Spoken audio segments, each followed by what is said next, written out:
Mereka kembali ke mobil. Hujan turun tiba-tiba, seolah langit ikut menangis. Di tengah perjalanan, Kirana akhirnya membuka suara. Bukan untuk menuntut, bukan untuk menyalahkan.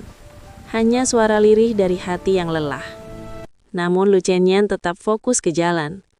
Jawabannya singkat, dingin, dan penuh jarak. Kalimat itu membuat Kirana terdiam. Bukan karena marah, tapi karena akhirnya ia paham.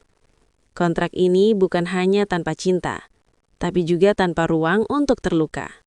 Sesampainya di rumah, Kirana langsung masuk ke kamar. Ia mengunci pintu, lalu duduk di lantai bersandar pada ranjang. Air mata yang sejak tadi ditahan, akhirnya jatuh satu persatu. Tanpa suara, tanpa saksi. Di balik pintu, Lu Chenyan berdiri sejenak. Tangannya terangkat, namun urung mengetuk. Untuk pertama kalinya, ada rasa asing di dadanya. Rasa yang tidak tercantum dalam kontrak apapun. Malam itu, dua orang berada di rumah yang sama, namun terpisah oleh tembok yang lebih tebal dari sekadar dinding kamar. Dan tanpa mereka sadari, retakan kecil itu akan segera berubah menjadi luka yang tak mudah disembuhkan. Retak yang tak lagi bisa disembunyikan. Pagi datang tanpa suara. Langit abu-abu menggantung di atas rumah besar yang terlalu rapi untuk sebuah keluarga yang tak utuh. Kirana duduk di meja makan sendirian. Cangkir tehnya sudah dingin tapi tak disentuh. Ia menatap kosong ke arah jendela, seolah berharap sesuatu terjadi, atau mungkin berharap tidak ada apa-apa lagi. Langkah kaki terdengar. Suaminya muncul, mengenakan kemeja kerja seperti biasa. Rapi, tenang, dingin. Pagi, katanya singkat. Pagi, jawab Kirana pelan.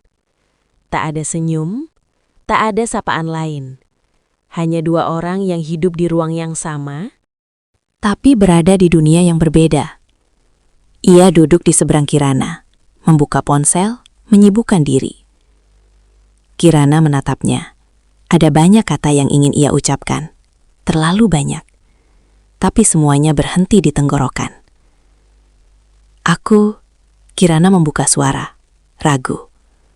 Pria itu mengangkat kepala. Kenapa? Kirana menarik napas dalam. Tidak apa-apa. Pria itu mengangguk, lalu kembali ke ponselnya. Seolah percakapan barusan tak pernah ada. Dan disitulah Kirana sadar. Ia bukan lagi takut bicara. Ia hanya lelah tidak didengar. Di kantor, Kirana mencoba fokus. Layar komputer menyala, tapi pikirannya melayang.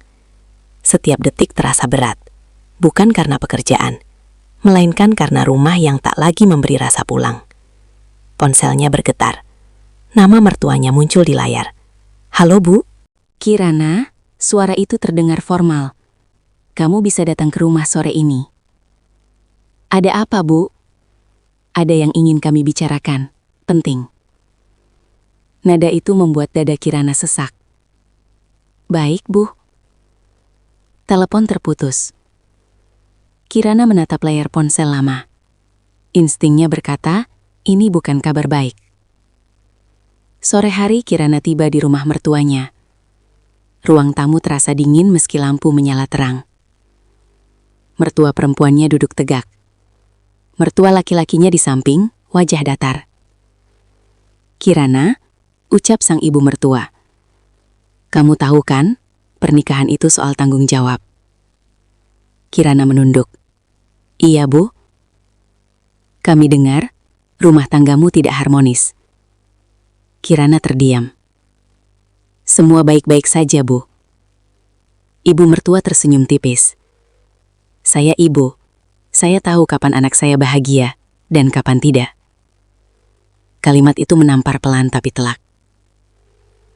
Kalau memang kamu tidak bisa menjalankan peranmu, ibu mertua berhenti sejenak. Kami akan mempertimbangkan langkah lain. Langkah lain? Dua kata yang terdengar seperti ancaman. Apa maksud ibu? Suara Kirana bergetar. Jangan buat keluarga ini malu. Kirana berdiri dengan tubuh gemetar. Kalau itu yang ibu pikirkan tentang saya, mungkin saya memang tidak pernah benar di mata ibu. Ia membungkuk hormat. Permisi. Langkahnya cepat meninggalkan rumah itu. Air matanya jatuh di halaman tanpa bisa ditahan. Malam hari, Kirana pulang dengan mata sembab. Rumah gelap. Hanya lampu ruang tengah menyala. Suaminya duduk di sofa. "Kamu dari mana?" tanyanya. "Dari rumah orang tuamu." Pria itu terdiam. "Apa yang mereka bilang?" Kirana menatapnya. Tatapan yang penuh luka. "Mereka bilang aku gagal." Pria itu bangkit berdiri. Itu tidak mungkin tanpa alasan. Kalimat itu menghancurkan sisa kekuatan Kirana. "Jadi kamu juga berpikir begitu?" Suara Kirana bergetar. "Aku tidak bilang begitu. Tapi kamu juga tidak membelaku." Sunyi jatuh di antara mereka. Panjang. Menyesakan. "Aku capek, Kirana," ucap pria itu akhirnya. "Capek dengan keadaan ini." "Aku juga," jawab Kirana lirih. "Tapi aku tetap bertahan." "Untuk apa?" Pertanyaan itu membuat Kirana terdiam. Air matanya jatuh tanpa suara. Ia berbalik, melangkah ke kamar, menutup pintu perlahan. Di balik pintu itu, Kirana duduk di lantai, memeluk lututnya sendiri. Ia tidak lagi menangis keras. Ia hanya membiarkan air mata jatuh. Karena malam itu, ia sadar satu hal. Pernikahan ini masih berdiri, tapi hatinya sudah runtuh. Dan retak itu tak lagi bisa disembunyikan.